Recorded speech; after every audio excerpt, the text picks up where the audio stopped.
On KBLA Sports Minute, I'm Ray Richardson on KBLA Talk 1580.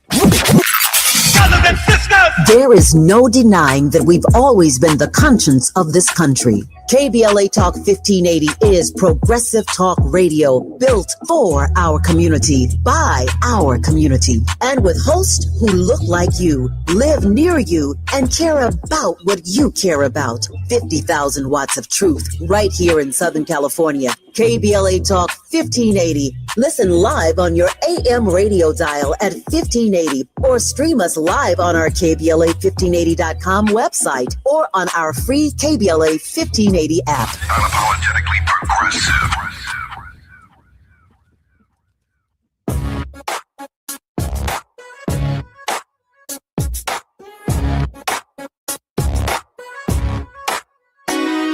Jesse Jackson Jr. Show. The Jesse Jackson Jr. Show.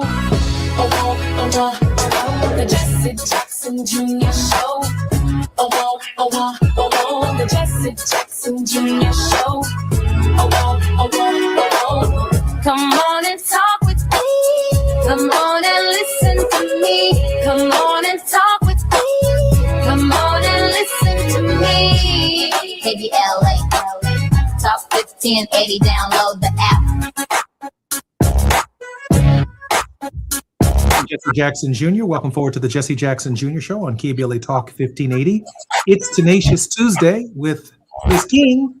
Today we've got a full table and it's a good one. My regular contributor is here, along with a guest whose work sits right at the intersection of everything that we're going to talk about. Liz King was the Senior Program Director for the Education Equity at Leadership Conference on Civil and Human Rights, a coalition of more than 240 national organizations charged with protecting the civil and human rights of every person in this country. She held that post since 2015, leading the fight to make sure every student from early childhood through college is fully included in schools that actually prepare them for careers for life and for full exercise of their citizenship rights. And joining her is Ashley Harrington, Senior Policy Counsel at the NAACP Legal Defense Fund, LDF is the nation's oldest civil rights organization, founded in 1940 by Thurgood Marshall himself. Mrs. Harrington's portfolio covers education, equity, and economic justice, and she comes to it with a resume built for this exact moment.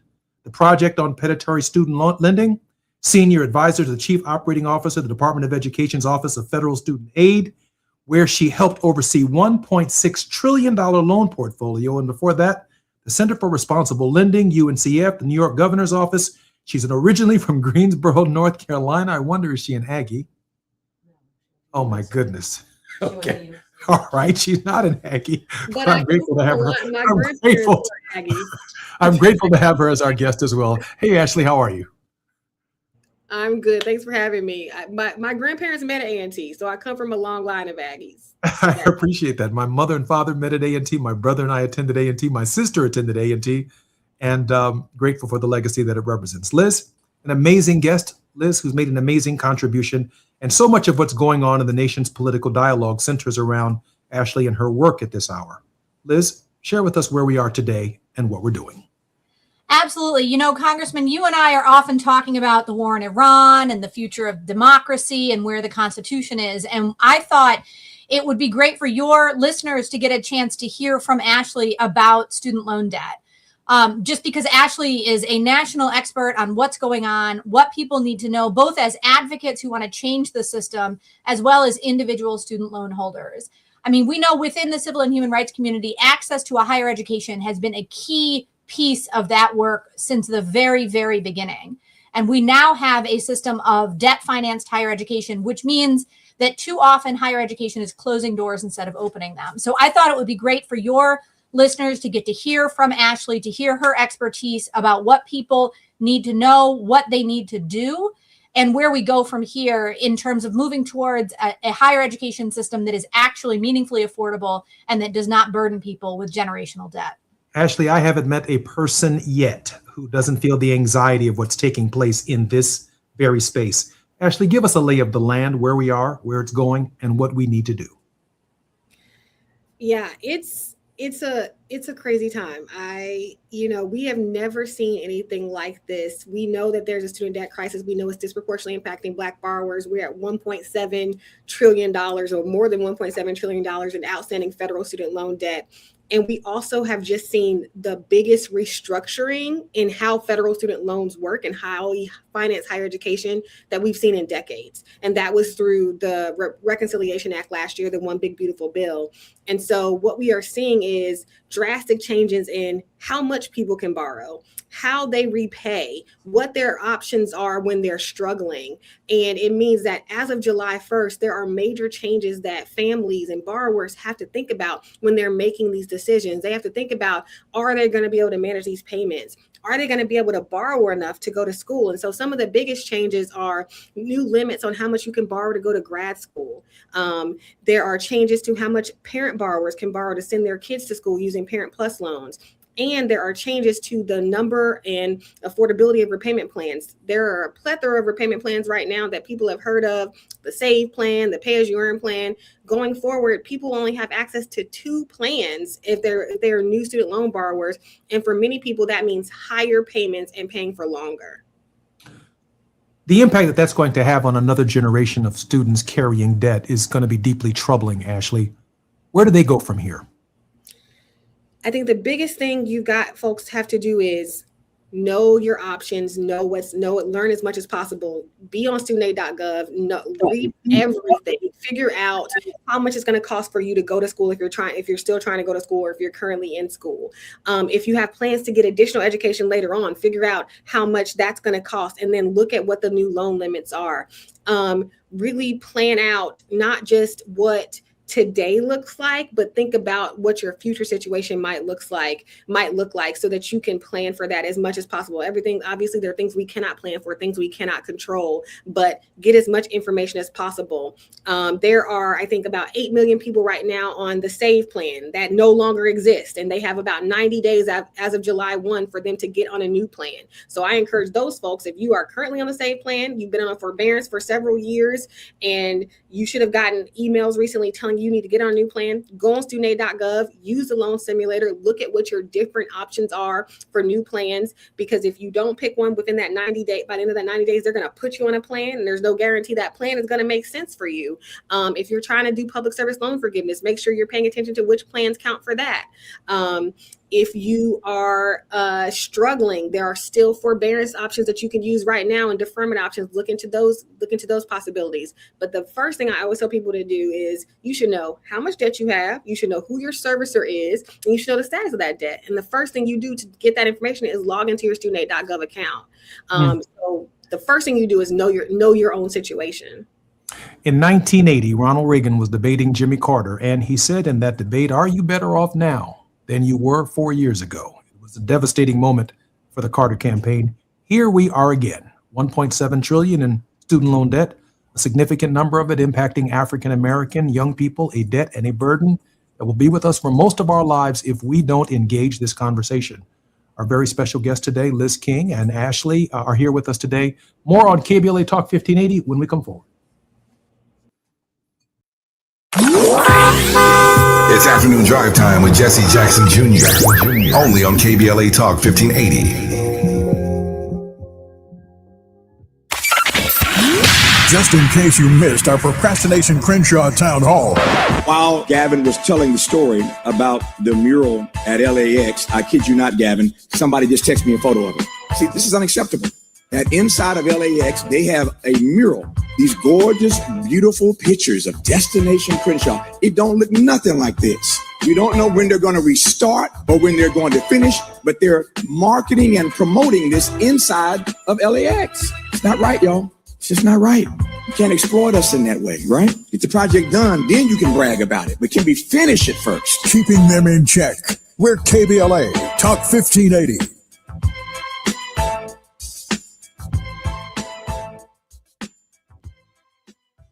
The KBLA 1580 app puts the realest conversations right in your pocket. Stream live wherever you are in the world. No static. No searching the dial. A crystal clear connection 24/7, exactly when you want it. We recommend that you keep automatic updates enabled. Set it and forget it. So the app stays up to date with store requirements, bug fixes, and new features as we roll them out. Download the KBLA 1580 app today and stay plugged into the conversation everyone's having. As a fitness coach, my active psoriatic arthritis can slow me down. With Skyrizi, Risankizumab Riza, I'm treating my skin and joint symptoms so I can keep moving. Skyrizi, a prescription-only injection for adults, helps me move with less joint pain, stiffness, swelling, and fatigue. And for those who have plaque psoriasis, 90% clearer skin is possible. With Skyrizi, there's no daily dosing. It's just 4 doses a year after 2 starter doses. Don't use if allergic to Skyrizi. Serious allergic reactions, increased infections, or lower ability to fight them may occur. Before treatment, get checked for infections and tuberculosis. Tell your doctor about any flu-like symptoms or vaccines. Thanks to Skyrizi, there's nothing like clearer skin and better movement. And that means everything. Ask your doctor about Skyrizi. Visit skyrizi.com or call 1-866-SKY-RIZI to learn more.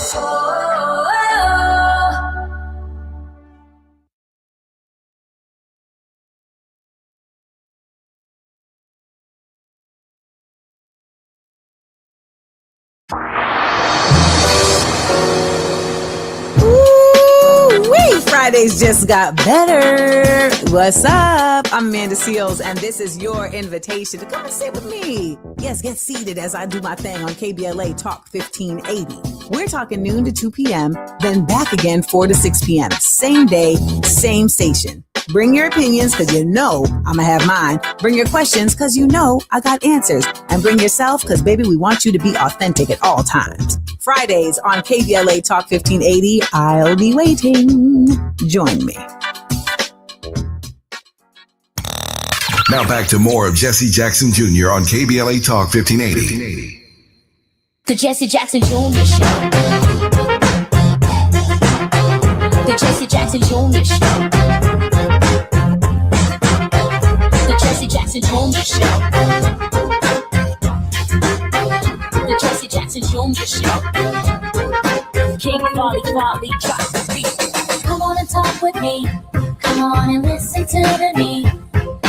Come on and talk with me. Come on and listen to me. KBLA Talk 1580. Download the app. I'm Jesse Jackson Jr. Welcome forward to the Jesse Jackson Jr. Show. It's Tenacious Tuesday, and we're lighting it up with Liz King. Our very special guest in this hour is Ashley Harrington, Senior Policy Counsel at the NAACP Legal Defense and Education Fund, LDF, the nation's oldest civil rights organization, founded in 1940 by Thurgood Marshall himself. Ms. Harrington's portfolio covers education equity and economic justice, and she comes to it with a resume built exactly for this moment. In this moment, she has run not only offices in the state of New York, the UNCF, New York Governor's Office. She originally from Greensboro, North Carolina, a Moorhead Kane Scholar and Gates Millennium Scholar at UNC Chapel Hill, and a Derrick Bell Public Service Scholar at NYU Law. She's testified before Congress on student loan debt and its impact on borrowers more times than most people in this field ever will. Ashley, welcome forward to the show. Thank you so much. Liz, Ashley just scared the devil out of me, and probably most people who have student loans. As soon as we graduate from college, there's this expectation that it's over. But in fact, we're looking at a new form, and I can't remember the author's name. There's a new form of debt here, and that is student loan debt. And it is a form of servitude. Servicing debt is deeply problematic for another generation. Ashley has some thoughts about how to get out of it. But Liz, in terms of national politics, this is certainly on the ballot in November.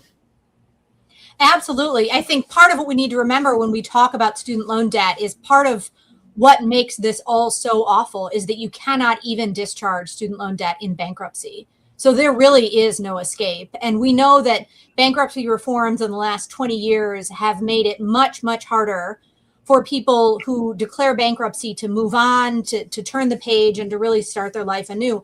But even as hard as it is to discharge loans in general, car note and your house and other sort of consumer debt in bankruptcy, and as awful as bankruptcy, you cannot, for the most part, you cannot even get out of student loan debt through that. And I think it is just a reminder, we have this system that is set up to punish people who pursue an education, to punish people who are getting the knowledge and skills that our economy needs and that our nation needs. And it shows how backwards the priorities are. So absolutely, every single piece of this is on the ballot in November. The question of what happens to people with current student loans. We know in the last administration, there was a concerted effort, and Ashley really was in the middle of that to a large degree. There was a concerted effort to cancel student loan debt because that is what we need, is widespread debt cancellation. It is the only way that we move forward. We also need to reform our bankruptcy laws to ensure that consumer debt is not a life sentence. We talk about affordability. I think we lose this piece of the equation, is not just people who can't afford the rent this month or the groceries this month. I mean, we hear about people who are borrowing money to pay for groceries. I think we're going to be seeing more and more consumer debt problems, and the way in which that is going to perpetuate economic inequality.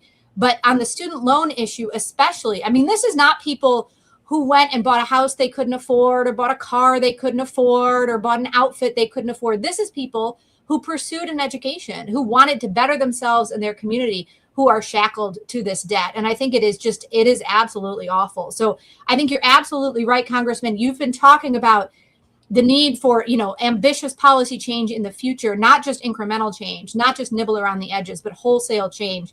And I think this student loan debt policy is an area where we need significant, big change if we're going to make people's lives better. Ashley, when I was in Congress, we advocated for the expansion of student loan programs, and we took ownership of that because obviously increasing the number of students entering college was responsible in large measure for the American middle class. But now who owns the debt? We own the programs that expanded opportunity for millions of people around this country, young people. But now politically, this idea that the federal government is turning its back on the idea of debt cancellation, who owns that now, Ashley, politically? Right. I mean, I think it's so important to remember, like you both are saying, when we're talking about student loan debt, we are talking about federal student loan debt. We are talking about federal policies and programs that created this debt and are perpetuating the problem because we're not fixing it. We have the opportunity to cancel student debt. We have the opportunity to actually invest in free college so that everyone can go and they actually have the opportunity to pursue higher education and give back to the economy and to their communities. And so when we're talking about this problem, this is one of those places where federal government can change this. Congress can change this. Congress created these programs. The Department of Education is implementing them, and students are paying back, and they're going to services, but they're paying back to Treasury. So when we're talking about student loans, we're talking about a federal program, a problem, and there are federal solutions that are at our fingertips that we could be using to help. There are 44 million people who are struggling with student loan debt. That number only continues to grow because we don't actually address the root of the problem.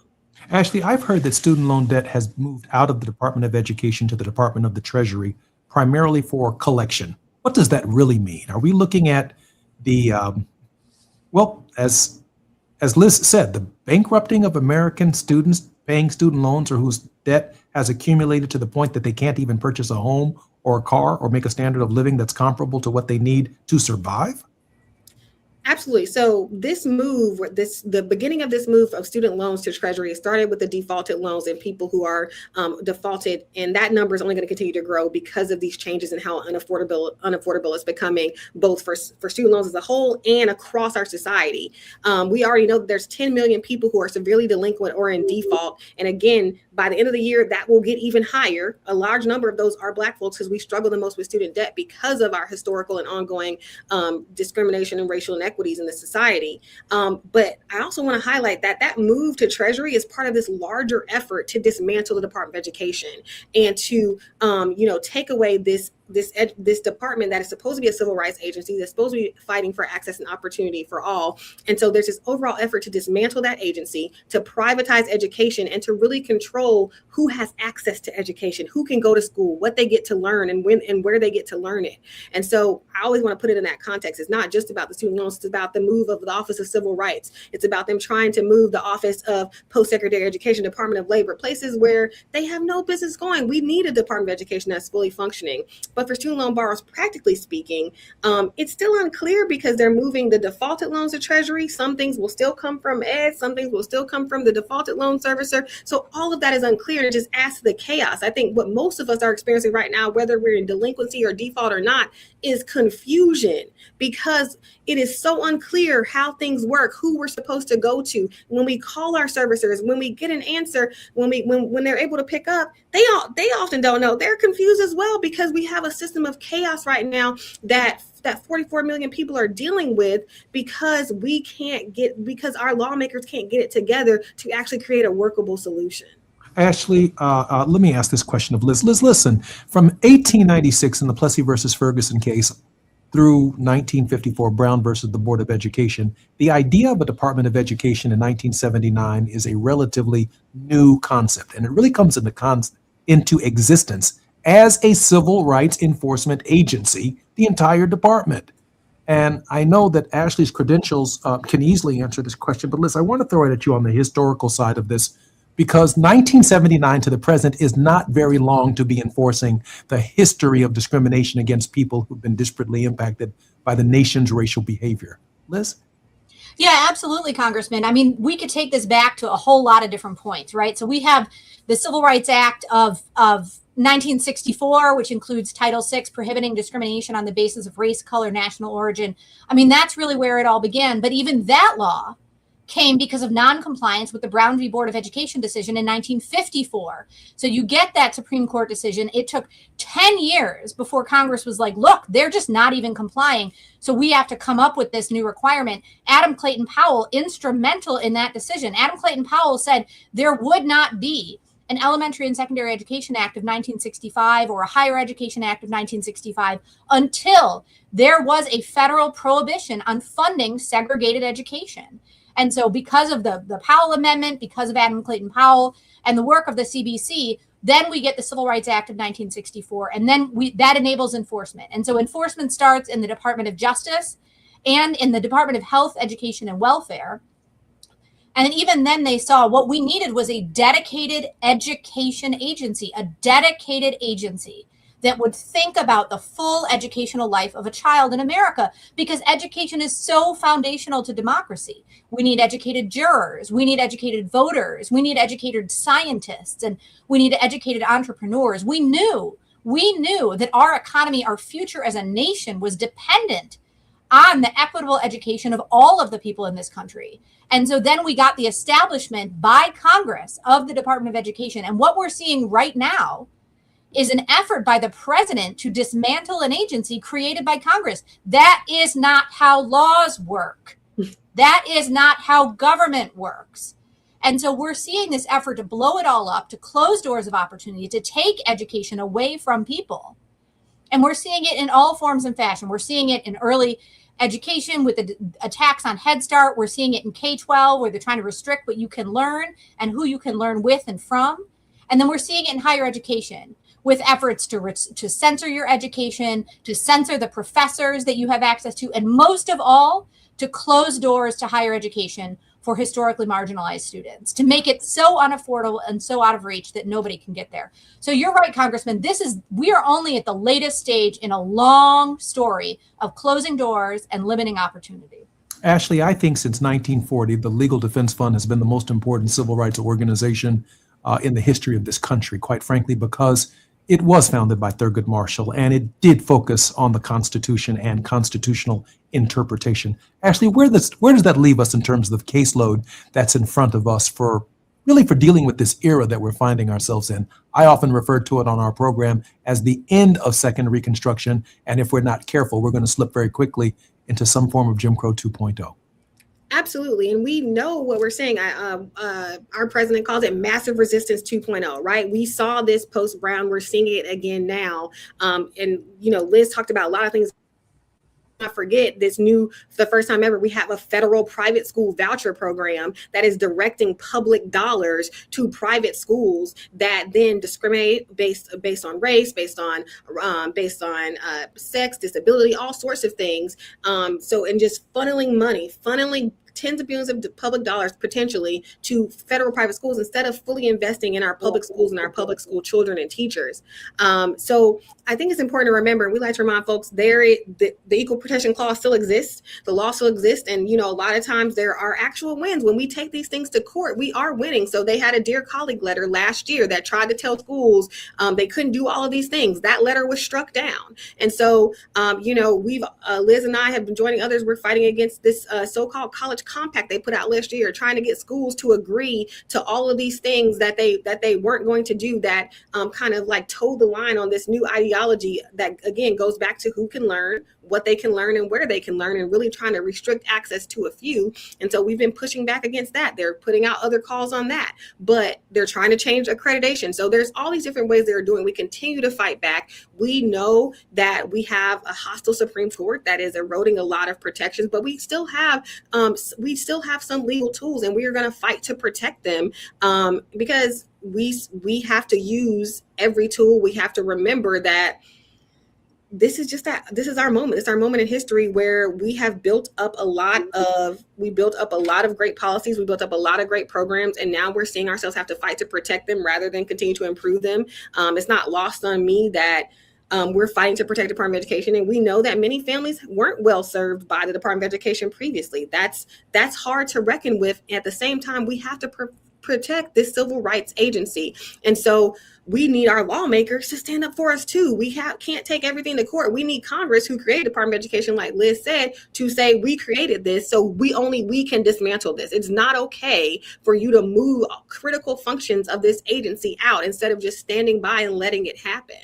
Ashley, let me ask you this question. We have about 45 seconds before we come forward, which is our long 6-minute break. My question for you is there a way for the average ordinary citizen to support the Legal Defense Fund? Are you a membership organization? Can we come to your website and donate? How does this work? We are not a membership organization. Definitely ways to support our organization online. Also join some of our efforts, check out some of our information.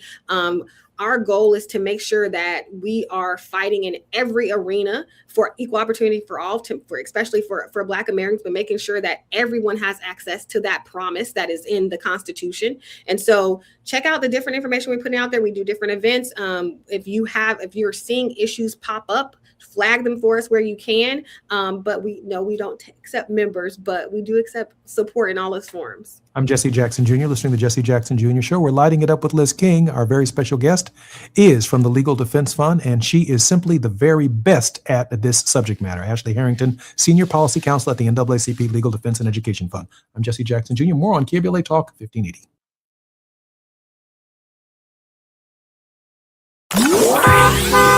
It's afternoon drive time with Jesse Jackson Jr. Only on KBLA Talk 1580.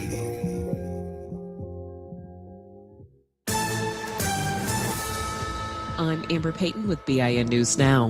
Black Chicago Mayor Brandon Johnson is dismissing Illinois Secretary of State Alexi Giannoulias' decision to challenge him for mayor. My administration stood up for this city. Johnson defended his record, pointing to rising economic development and falling crime. He also criticized candidates considering school closures after Giannoulias told the Sun-Times the option should be explored.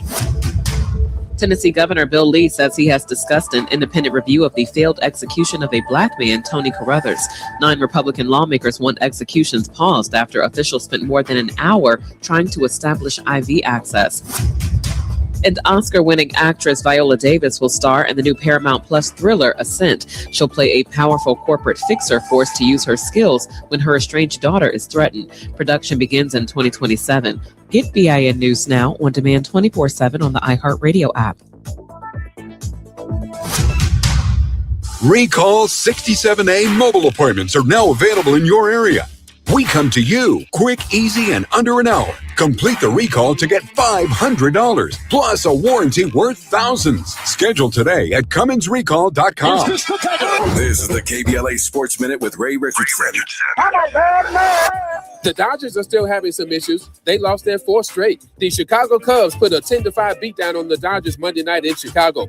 Dodgers pitcher Justin Robleski gave up 4 home runs in just 4 1/3 innings. Since the Dodgers made their White House visit on July 23rd to hang out with Trump, they are 4-6 and no longer have the best record in Major League Baseball. I'll let you draw your own conclusions if there's a connection, but something is not right with the Dodgers over the past 2 weeks. The Rams are off today. First day off for the team since they opened training camp on July 25th. The Rams are back to work Wednesday at Loyola Marymount. The Chargers will practice today and Wednesday on the University of San Diego campus. It's a chance for the Chargers to reconnect with their original fan base in San Diego. The Chargers return to El Segundo on Thursday. No debates, no speculation, just the info you need. That's your KBLA Sports Minute. I'm Ray Richardson on KBLA Talk 1580.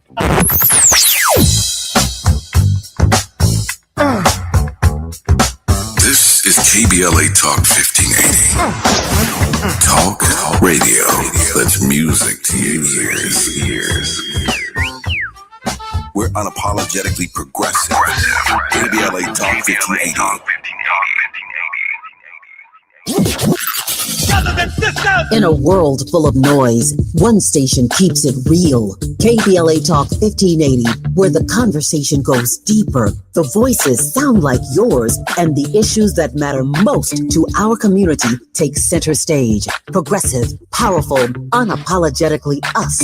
Whether you're driving through this city or tuning in from your home or office, join the public square. KBLA Talk 1580, your home for talk that enlightens, encourages, and empowers. Listen live on our free KBLA 1580 app, on our website at KBLA1580.com, or on your radio dial at 1580 AM. Unapologetically progressive. This November, you'll decide who leads California.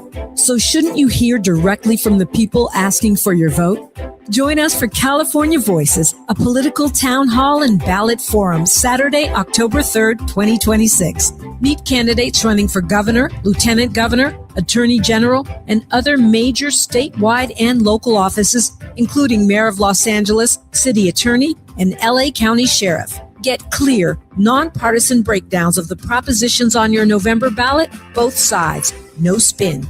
And ask your questions directly, in real conversation. face to face. California Voices is brought to you by KBLA Talk 1580 and the Empowerment Congress, giving you the information you need before you vote.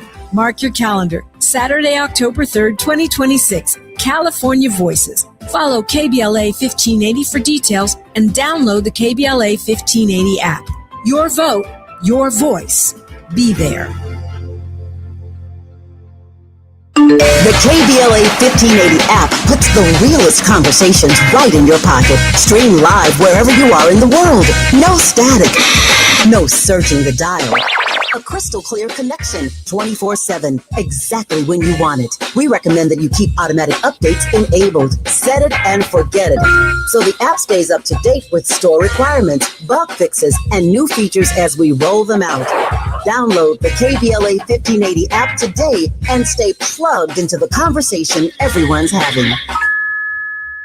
What's good, KBLA delegation? I am Miles Lowe, and I'm excited to be joining the weekend lineup right here on KBLA Talk 1580. Join me every Saturday at 12 noon for the Do Better Show, where we get into the world of tech, AI, the creator economy, navigating your mental health through it all, and have conversations with founders to find out how real people are making real money right now. It's not a course, not a subscription. Class is in session every weekend, live on the air. If you knew better, you do better, right? So let's make a better you. The Do Better Show, every Saturday, 12 noon, and replaying again at 7 p.m. right here on Unapologetically Progressive KBLA Talk 1580. We got a lot to talk. You're listening to Jesse Jackson Jr. on KBLA Talk 1580. The Jesse Jackson Jr. Show. The Jesse Jackson Jr. Show. The Jesse Jackson Jr. Show. The Jesse Jackson Jr. Show. King Folly, drop the beat. Come on and talk with me. Come on and listen to me. Come on and talk with me. Come on and listen to me. KBLA Talk 1580. Download the app. Jr., welcome forward to the Jesse Jackson Jr. show. Ashley Harrington is our very special guest, and we're lighting it up with Liz King. Liz, welcome back to the show, and Ashley, welcome forward. Thanks, Congressman. Always great to be here. It's always a pleasure to have you. And Ashley, thank you for joining us. Ashley, I'd like to pivot for just a moment because the Legal Defense Fund, yes, you do extraordinary work in the education space, but this is a very difficult civil rights space as well. Ashley, share with us what's taking place at the Legal Defense Fund with respect to the broader question of our rights on any levels that you'd like to share. Absolutely. So, you're right. We're getting it from all sides, from the attack on the Voting Rights Act, and which is really an attack on Black political power, which is really an attack on the ability of Black folks to elect candidates of their choosing and to have a say in this political process, and aided by this hostile Supreme Court, and then at the state levels really piggybacking off of some of that work to continue to dismantle Black political power. We're seeing the rollback of a concept called of an important thing called disparate impact. Liz will talk about this too, which is really just an ability to challenge programs, policies, things like that look facially neutral, because we know that today racism is not overt. It doesn't just show up. People aren't explicitly saying, I'm doing this for this reason, I'm doing this for that reason. They do sometimes, but most of the time they don't, right? Ashley, but that disparate impact means they're coming right after the data that allows us to make the argument in case or in the court of public opinion with respect to what the impact is. And they don't even want us to have the data. That's another good point, right? Like, they are attacking our ability to collect data, to share that data. They don't want transparency and accountability. They're trying to make it so we can't even tell the story of the things that we know are happening, that we know to be true. We don't have access to that data. And even when we do have it, that the standards that we are using, they're trying to change the standards, change the ball game to make it harder for us to create these claims and to remedy discrimination when it exists and when we find it. Liz, I'm going to make this argument because I already know Ashley has the capacity to do so, and she's done so because she's clearly universal, but I want to ask you specifically because I think it's a softball. Not that you can't handle a heavy and a fastball. But Liz, check this out. So many of things that impact African Americans, whether it's the Civil Rights Act of 1964 or the Voting Rights Act of 1965, the drawing of congressional districts, and obviously what took place in Shelby versus Holder, and then ultimately in Robinson versus Calais, or Louisiana versus Calais, whichever case was ultimately decided. It impacts Hispanics. It impacts progressives in the Congress of the United States. It impacts how conservatively dense some districts become as a result of the change in our representation in the Congress of the United States. What I just heard Ashley say is like the plumb line, that what impacts us as African Americans is going to impact the entire nation at some point in time in the not too distant future. We may be making the case, we may be making the arguments, but someone else is also going to feel it. Liz? Absolutely, Congressman. I mean, this explicit attack on the CBC, and we saw actually somebody trying to put forward a bill that was a straight up attack on the CBC. But this Louisiana v. Calais and this attack on the CBC is obviously explicitly and intentionally meant to limit Black political power, but it is also going to make life harder for poor white folks in this country, because poor white folks have been dependent on the CBC to protect and defend programs like Medicaid, programs like SNAP. All of these programs that enable life for poor white folks in Appalachia, for poor white folks anywhere in the United States, have been dependent on the political power of the CBC. And that is not, this attack here is not by accident. This is about concentrating economic power in the hands of a few. I mean, this goes exactly to what your father was saying and the work of Rainbow Push from the very beginning. It goes back exactly to what Reverend Barber has been saying, that this is about an economic justice movement that has racial justice at its core, because there is no economic justice until there's racial justice. So it has racial justice at its core, but this is only going to diminish the political power and the livelihoods and well-being of people of all racial backgrounds in this country in the service of a very small number of people. This is all about more power for Elon Musk, more power for people with the last name Trump, more power for the most powerful and the most wealthy people in this country. I mean, that's what this is really, really about. And they are framing it in terms of an attack on Black political power. But we know it is Black political power that is the only thing in the United States that has ever actually advanced the ball on economic justice for anyone in the United States. I mean, that's what this is about. This is about economic concentration, and this is about undermining the freedom to live and thrive for everyone in this country. Ashley, I want to raise this question, and maybe not in your capacity as senior officer at the Legal Defense Fund, but in your personal capacity as an African-American woman who's fighting for justice. This past weekend, the Democratic Socialists of America met in the city of Chicago, and there is a fissure, a division that is occurring because many African-Americans, while Democratic Socialists, after Mamdani's election, have been winning a number of critical seats around the country, are very concerned that they don't take the issues of race as seriously as the Legal Defense Fund and we do. Is there any possibility that they can grow or that we can better understand their perspectives on the questions of affordability, but also blend it with our hysterical narrative? Because I think on some of the policy questions, we're not that far apart. We want healthcare for all. We want housing for all. We want a clean, safe, and sustainable environment. We don't necessarily see Karl Marx as the vehicle to get there. Ashley, your thoughts? In my personal capacity. Your personal capacity. I'm not going to do that to you. I mean, I think absolutely we're not as far apart, but I think centering the lived experience of Black folks and what we are saying can only help you advance your policy agenda. Because I think Liz said it best, right? That at the core of economic justice is racial justice. We know that so many things that are impediments to economic justice have at their core this system of racial inequity and racial discrimination that have been present in our country since before the beginning, right? And so because we are not addressing that underlying piece, we cannot fully address the other pieces. So we cannot have one conversation without the other, and we cannot act like these policies exist that doesn't include the history of this country and the racial legacy of this country and how we have continued to marginalize Black folks, marginalize other folks as well, but absolutely the way that we have marginalized Black folks in the country that we built, right? We built this country, and we should be at the center and at every single table for that very reason, and to address the issues that we are seeing, because they are universal in a lot of ways. They do touch on so many folks. In her unofficial capacity, Ashley's preaching right now. She's a minister too, I gather. Liz King, your thoughts on what Ashley's thoughts in her unofficial capacity? Yeah, absolutely. I think, I don't know if any of these folks have read Paul Robeson, but there are Black intellectuals who've been talking about socialism, who've been talking about economic reform for decades, and who have always been very, very, very clear that there is no path to economic liberation in the United States that does not go through the dismantling of anti-Blackness. I mean, it is just foundational. Even if you read, King and Where Do We Go From Here, Chaos or Community, I mean, this was an economic reform agenda. The March on Washington was a march for jobs and freedom.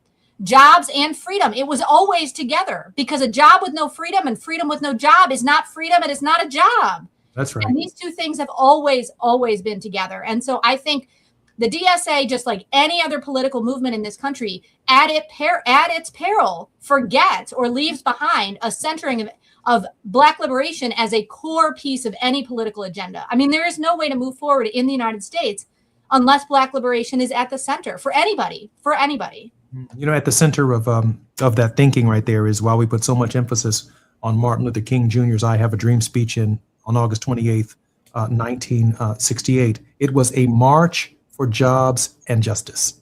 And Dr. King delivered the I Have a Dream at the March for Jobs and Justice. And if I have any critique of the march that is taking place, I believe on August 28th as a ceremonial anniversary event at a time when young African-American men are being disproportionately killed, hung, missing, cases open, unclosed, etc., including Nolan Wells, the economic content has always been about what the marches have been about. And of course, we address, as Ashley said, our history and the serious struggles that we've had and how that is really the plumb line of the direction of the nation. I'm Jesse Jackson Jr. More on KBLA Talk 1580 when we come forward.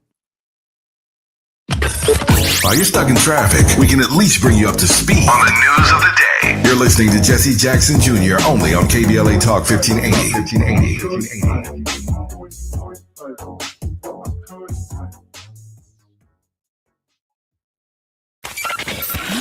Just in case you missed our Procrastination Crenshaw Town Hall.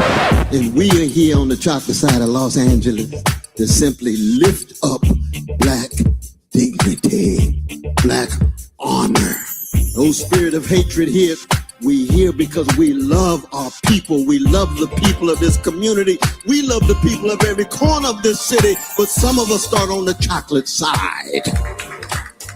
And so all of the critiques, all of the calls for accountability have nothing to do with ad hominem attacks on any elected official. It has to do with either indifference or incompetence, maybe even corruption. We don't know, but we just want to make sure that everyday people in this community are treated with the dignity that they deserve.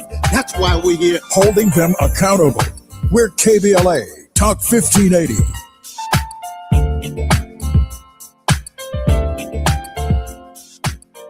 Lots of places can expose you to identity theft. Oh no. That's why LifeLock monitors hundreds of millions of data points a second for threats to your identity, which is way more than anyone can do on their own. If we find anything suspicious, like new loans or changes to your financial accounts, we alert you right away, all through text, phone, email, or the LifeLock app.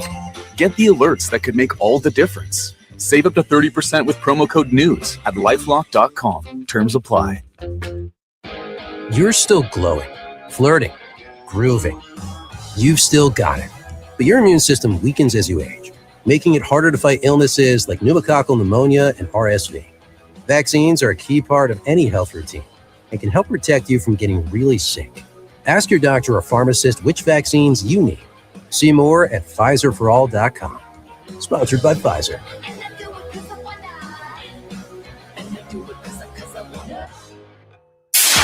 KBLA Talk 1580. We've got a lot to talk about. KBLA Talk 1580 is connecting you with services and solutions. Domestic violence and family violence is when someone in an intimate or family relationship tries to gain or maintain power and control over another through a wide range of abusive behaviors. Every single act may amount to abuse. Abuse can take on various forms: psychological and emotional, physical and economic, and sexual abuse. The Genesee Center Incorporated is a nationally recognized nonprofit domestic violence prevention and intervention organization, housing women and children from 30 days up to 2 years through emergency and transitional shelters. The Genesee Center also provides support services like mental health counseling, life skills classes, computer training, job referrals, after-school programs for children, field trips, tutoring, and comprehensive direct legal services. If you need help or you'd like to donate or volunteer, call the Genesee Hotline, 1-800-479-7328. That's 1-800-479-7328, or visit genesee.org.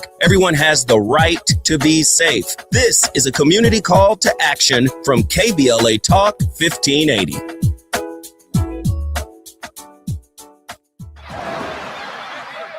Hear that? That's the sound of your life. Perfectly imperfect. Beating in rhythm to the world you've created. But every time you drive after drinking, music gets drowned out. Your life sounds pretty great. Don't let a buzz ruin it. Buzz driving is drunk driving. Don't drive buzzed. A message from NHTSA and the Ad Council. Ready to order? Yes. We're earning unlimited 3% cash back on dining and entertainment with a Capital One Saver card. So let's just get one of everything. Everything? Fire everything. The Capital One Saver card is at table 27 and they're earning unlimited 3% cash back. Yes, Chef! This is so nice. Had a feeling you'd want 3% cash back on dessert. Ooh, tiramisu. Earn unlimited 3% cash back on dining and entertainment with the Capital One Saver card. Capital One, what's in your wallet? Terms apply. See CapitalOne.com for details. Now back to more of Jesse Jackson Jr. on KBLA Talk 1580. The Jesse Jackson Jr. Show. The Jesse Jackson Jr. Show. The Jesse Jackson Jr. Show. The Jesse Jackson Jr. Show. King Volley, drop the beat. Come on and talk with me. Come on and listen to the me. Come on and talk with me. Come on and listen to the me. KBLA Talk 1580. I'm Jesse Jackson Jr. Welcome forward to the Jesse Jackson Jr. Show on KBLA Talk 1580. Our very special guest is Ashley Harrison. She is a senior officer at the Legal Defense Fund in terms of education equity as well as the student loan programs. The LDF has been fighting our battles as African Americans, as progressives, as people who live under a Bill of Rights and under the Constitution since Thurgood Marshall founded the organization in 1940. Ashley, welcome forward to the show. Thank you. And none other than Liz King, always lighting it up with Liz. Liz, I know that we're going to close on a word of hope, and I'm going to give Ashley, obviously, the final 3 minutes of our program to develop one so that she can share it with the nation. But Liz, I do want to ask you this question. I'm wondering in this moment, and I'm making the distinction between, for example, the organization run by the president of the NAACP. That is the organization that is doing voter registration around the country. But the LDF is a not-for-profit organization that does our legal work. This is the group of people that are in courtroom arguing the cases against Louisiana versus Calais. They're fighting the cases, and they do need, and you can make, contributions to their organization to continue the legal work that establishes the precedents as well as protects justice for us in the nation's court system. And we can only imagine, given the nature of the corruption that is coming out of Washington, D.C., just how difficult that task is for them. So I want to encourage everyone to go to the Legal Defense Funds, NAACP Legal Defense Funds website, where you can make a tax-deductible contribution to support their efforts. I'm wondering, Liz, if I might ask you this question and then ask Ashley to summarize this question before she delivers her word of hope. Are our organizations equipped and prepared for this hour, Liz? Well, Congressman, our organizations, the civil and human rights community, is only as powerful as the people behind it. And we know it is your listeners, it is people across the country, whether they go to NAACPLDF.org and donate, whether they show up and they vote for civil rights policy in our elections, whether they log on to these websites and download a fact sheet and share it when they go to church or when they're in the community organization, when they're at a book club. So our organizations are only as strong as those of us who surround them, who are invested in them, and who hold them accountable and support them when times are tough. And I believe that the civil and human rights community, the conscience of the nation, the civil and human rights community that has made the Constitution real for any person in this country, the only reason our constitutional rights have any meaning at all is because of the civil and human rights community, and is the civil and human rights community and those organizations that will get us to the other side, that will write the future of this country, and that will ensure that there is a democratic United States in which all of our voices are heard, in which each of us have the opportunity to thrive and to reach our full potential. And I do believe that these organizations together can do this, are ready for this challenge. We are in incredibly, incredibly difficult times. But let's not forget, there was a time in which the NAACP was outlawed. There were laws that banned that organization from operating. You know, we have been subject to COINTELPRO. What's happening right now with the Southern Poverty Law Center, attacks on that organization, these organizations are under attack, and still they fight back, and still they show up in court, and still they go to meetings with every government official, they write the letters, they do the fact sheets, and most importantly, they take the phone calls, they connect in community. You know, a bunch of folks were in Chicago recently for the NAACP convention, hearing from the community about what is going on, what are the priorities, where should we be focused?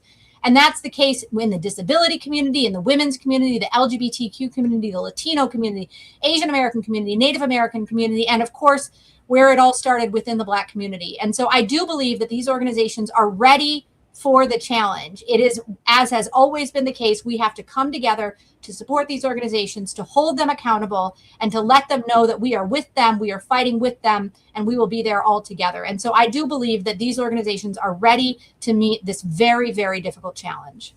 Ashley, we have about 3.5 minutes before our program closes. Can you offer to our nation, to our listeners, a word of hope? I will try. I agree. We are ready for this moment. And I also firmly believe that the reason why we are getting so much pushback, the reason why we are seeing all of the attacks on our civil rights and our democracy, on Black participation, is because they see how powerful we are and how powerful we can be together. They see that as a problem. And so I think we have to lean into that strength that we bring together, lean into everything we've learned from all of these battles that we've already been through, lean into what we've learned from our elders, from the folks who came before us. I'm so grateful to work in an organization that has such a rich legacy of leadership now and before, and that we can learn from, and that is still taking part in this fight.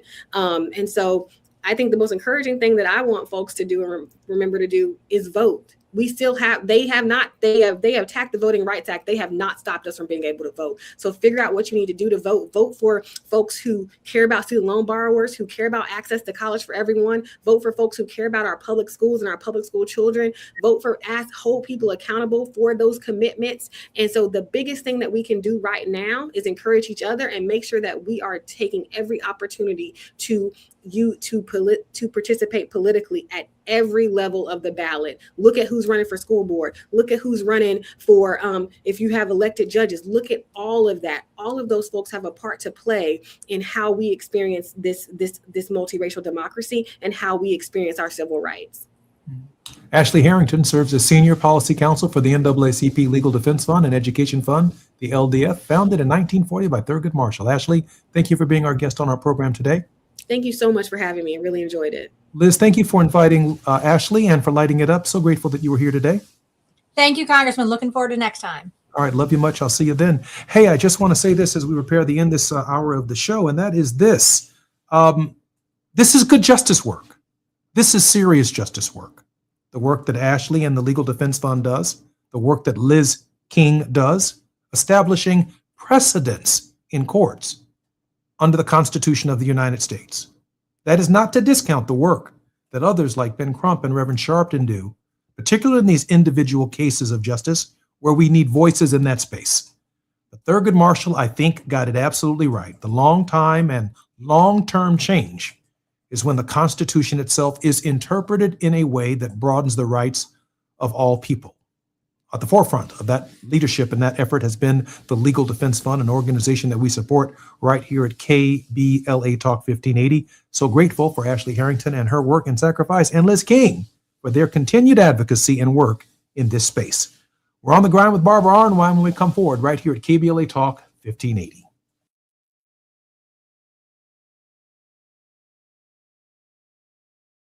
KBLA 1580 Santa Monica. I'm Amber Payton with BIN News Now. Black Chicago Mayor Brandon Johnson is dismissing Illinois Secretary of State Alexei Giannoulias' decision to challenge him for mayor. My administration stood up for this city. Johnson defended his record, pointing to rising economic development and falling crime. He also criticized candidates considering school closures after Giannoulias told the Sun-Times the option should be explored. Tennessee Governor Bill Lee says he has discussed an independent review of the failed execution of a black man, Tony Carruthers.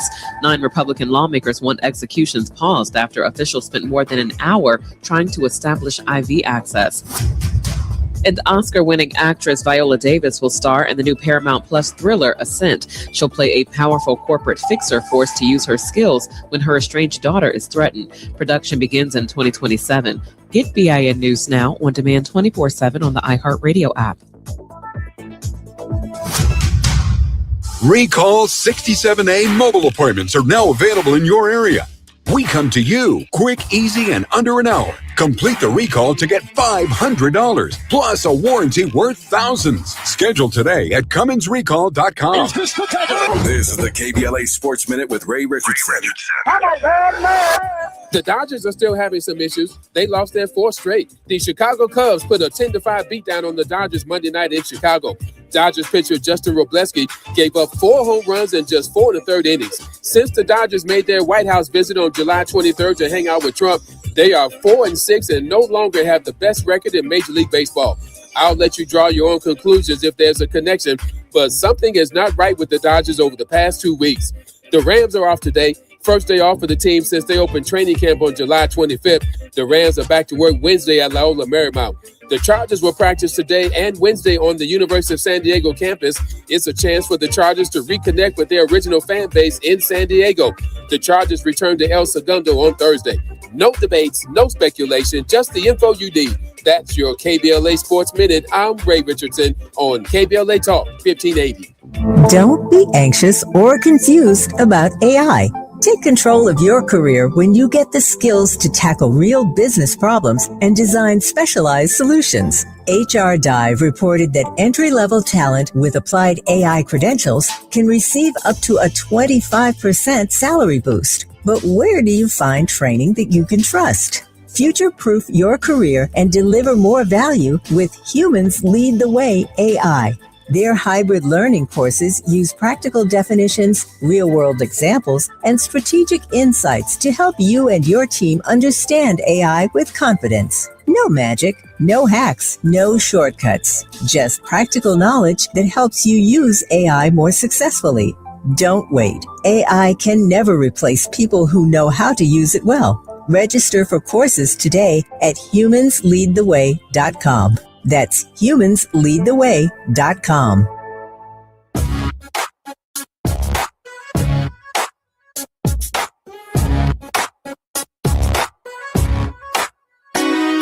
Jesse Jackson Jr. Show. The Jesse Jackson Jr. Show. The Jesse Jackson Jr. Show. The Jesse Jackson Jr. Show. Come on and talk with me. Come on and listen to me. Come on and talk with me. Come on and listen to me. KBLA Talk 1580. Download the app.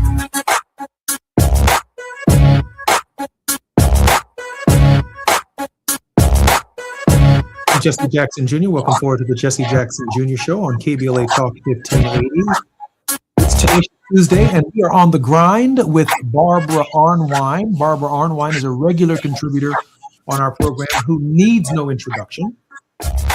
Barbara is the president of the Transformative Justice Coalition and is internationally renowned for her contributions on critical justice issues, including the passage of the landmark Civil Rights Act of 1991 and the reauthorization provisions of the Voting Rights Act in 2006. She also serves as co-chair and facilitator of the National Commission on Voter Justice and Millennial Voters Matters convening and the Voting Rights Alliance. She's a close and dear friend of my father, the late Reverend Jesse Jackson, one of his most serious and trusted advisors. Barbara, welcome forward to the Jesse Jackson Jr. Show. It is awesome to be here. Barbara, I am so glad that you're here, and I know that you're going to be bringing a guest or guests on the program today. Barbara, let me ask you this question. Tell us about the case of Corey Ruiz.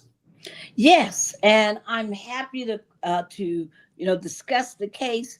Folks, we've all been talking about Nolan Wells. And Nolan Wells hurts our heart because he was 18-year-old college student, promising athlete, beloved son. Let's talk about Corey Ruiz. He's 38. He was 38. He was beloved by his family, even though he suffered from mental illness issues, and even though he, because of that, was homeless often. But he had a daughter who loved him. He had a mother who loved him. He had friends who loved him. He was so beloved that when he was slain by the Madison, Wisconsin Police Department, for no good reason, folks, no good reason. If you've seen the video, it is shocking because he posed no threat to anybody at the time. Four men holding him down. A female officer runs in and tasers him, and the officer that had been holding him down, because he did have a knife in his hand, but he had not done any injury, and the officer who was holding him down backs up and pulls his gun and shoots him 3 times in the face. What was his crime? Everybody, what do you think the crime was that he ended up being shot to death for? He was on a bicycle riding down the street, and he was checking the locks. You know how you do the door handles of the car, seeing if they would lift open? He hadn't stolen one thing, but he was checking these car handles, allegedly. Allegedly, this is what he was doing. And this is why he's dead, because of a trigger-happy police officer. The other story, part of this story, he was killed, by the way, on July 22nd in a predominantly Black neighborhood at a intersection where they had killed another Black person before. Same police department. And this is not just 1 or 2 killings. There have been more. And this police department has the nerve to be running out there spending billions of dollars a year, very militarized police department, and had the nerve to, when their police chief said we need body cameras because people, are being injured by us, by the police department. We need to know what's happening. Why is there so many racial encounters? We need to get to the bottom of this. The city council, and it's called the Common Council in Madison, said no. They said no to the police chief who wanted body cameras. And the police chief, of course, left. And that tells you about a whole lot going on in that police department. But also it tells you about what's wrong in Madison. Madison is not Chicago, folks. Madison is not Milwaukee. You don't have a huge Black population in the city, although it's a big city, although it's the home of the University of Wisconsin, although it is the state capital. You still don't have a big Black population. And the question is, why? Why? Barbara, I do want to ask this question. I know we'll be coming forward in 2 minutes, and when we come forward after the break, we'll be bringing a number of guests on the program. But I want to ask you this question. What is it about this climate that has emboldened police departments across the country based on your experience? I think they're emboldened because people have taken the pedal off the gas. Most of the focus over the last 2 years has been on ICE. And people don't make the connections that the tactics that ICE have been using, these warrantless searches, these really aggressive stops, these racially, this use of outright racial profiling as sanctioned by the Supreme Court through the Kavanaugh decision. Folks, I want people to understand that when you take the feet off the gas, when you take the foot off the gas, that these people tend to just stop and they get back into their old ways and they say, nobody's looking at me, so I'm not accountable. If people thought that Black Lives Matters finished this job, no. The problem is that we're not making the connections between the unlawful behavior of ICE and the ongoing unlawful behavior in killing of Black folks and brown folks and Native American people by regular police departments. I went to high school in Washington, D.C. and played football my senior year against Brett Kavanaugh. I was a running back and he was a free safety. Come on now. I scored on Brett Kavanaugh, but had I known what Brett Kavanaugh would have become, I'd have run him over that day. I should have run him over. I'm Jesse Jackson Jr. You're listening to the Jesse Jackson Jr. Show on KBLA Talk 1580. More with Barbara Arnwine and our special guests when we come forward. It's afternoon drive time with Jesse Jackson Jr. Only on KBLA Talk 1580.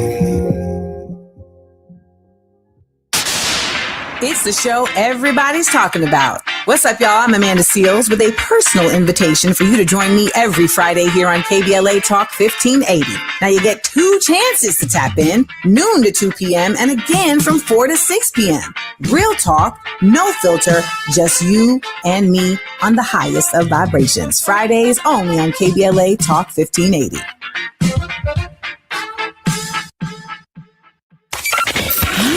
Just in case you missed our Procrastination Crenshaw Town Hall. Literally right in front of our doorsteps the last 2 to 3 years, we have been interrupted by this nightmare of a project called Destination Crenshaw. The desire was partnership at the onset, but we've seen broken promise after broken promise. We've seen our parishioners impacted. We've seen our peers and our local neighbors impacted directly by this. We've seen the crippling of the Crenshaw economy as a result of this project starting and then ultimately walking away. And we're not going to just lay down. We're not going to just, amen, pretend like nothing's happening on our doorsteps. And tonight I want to get out of the way because I want to hear from you.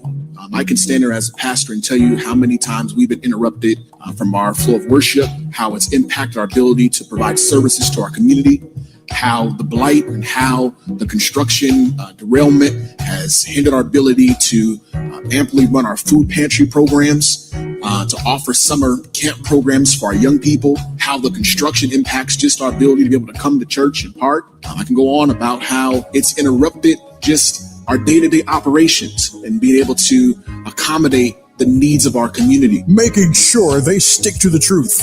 We're KBLA Talk 1580. The KBLA 1580 app puts the realest conversations right in your pocket. Stream live wherever you are in the world. No static. No searching the dial. A crystal clear connection 24/7, exactly when you want it. We recommend that you keep automatic updates enabled. Set it and forget it. So the app stays up to date with store requirements, bug fixes, and new features as we roll them out. Download the KBLA 1580 app today and stay plugged into the conversation everyone's having. As a fitness coach, my active psoriatic arthritis can slow me down. With Skyrizi, Risankizumab Riza, I'm treating my skin and joint symptoms so I can keep moving. Skyrizi, a prescription-only injection for adults, helps me move with less joint pain, stiffness, swelling, and fatigue. And for those who have plaque psoriasis, 90% clearer skin is possible. With Skyrizi, there's no daily dosing. It's just 4 doses a year after 2 starter doses. Don't use if allergic to Skyrizi. Serious allergic reactions, increased infections, or lower ability to fight them may occur. Before treatment, get checked for infections and tuberculosis. Tell your doctor about any flu-like symptoms or vaccines. Thanks to Skyrizi, there's nothing like clearer skin and better movement. And that means everything. Ask your doctor about Skyrizi. Visit skyrizi.com or call 1-866-SKY-RIZI to learn more. Now back to more of Jesse Jackson Jr. on KBLA Talk 1580. The Jesse Jackson Jr. Show. The Jesse Jackson Jr. Show. The Jesse Jackson Jr. Show. The Jesse Jackson Jr. Show. King Volley, drop the beat. Come on and talk with me. Come on and listen to me. Come on and talk with me. Come on and listen to me. KBLA Talk 1580. Download the app. Jackson Jr., welcome forward to the Jesse Jackson Jr. Show on KBLA Talk 1580. It's Tenacious Tuesday, and our very special guest and regular contributor, we're on the grind with Barbara Arnwine. Barbara, welcome forward to the show. Thank you for having me, and I'm so excited. Our guests are all here. Barbara, I want to initially welcome the co-chairman of the Transformative Justice Coalition, Daryl Jones. Daryl, Attorney Jones, one of the brightest and sharpest lawyers who serves in a co-capacity with Barbara Arnwine on at the Transformative Justice Coalition. They're doing some extraordinary work around the country. And along with Barbara Arnwine, Barbara, you have a number of guests that you brought to the program today. Yes, we are so blessed to have from the ground people who have been there since 5 and 6 o'clock this morning, dealing with what's been happening with Corey Ruiz. We are so blessed to have Dr. Danielle Perry Wright, who is a PhD, who is an incredible education specialist, but an incredible racial equity intersectional specialist. And we're blessed to have with her Mr. Alan Robinson. And Alan has been there from day one. In fact, Mr. Robinson, if I understand correctly, you arrived on the scene within 30 minutes of Corey Ruiz's death. Is that correct, sir? Can you hear me? I think that their phones are muted. Their communication is muted. Oh, we need you to unmute. Unmute herself. Daryl, welcome forward to the Jesse Jackson Jr. Show on the ground with Barbara Arnwine. How are you, brother? Doing well, Congressman. Doing really well. You know, it's been quite an exciting time since July 22nd with regards to the death of Ruiz, and you know, the world needs to know what's happening in Madison, Wisconsin. So really, really thankful that you're lifting this up in this story and the occurrence of what has happened to Brother Corey. I do want our guests who are joining us, who have their stories at the local level, to unmute your computer or unmute your phone so that we can hear your voices. Hey, how are you? Welcome forward to the Jesse Jackson Jr. Show. Hi, everyone. Yeah, sorry, we have some technical issues here. We are actually on the ground zero right now. And so my name is Dr. Danielle Wright. I am here as a parent, a community member, and also in support of the movement. And I'm going to introduce everyone to our side. These are some of our activists who've been on the ground doing all the work. And so we are really trying our best to get the message across what's really happening in real life time. I'm so glad that you're here. Please introduce yourself.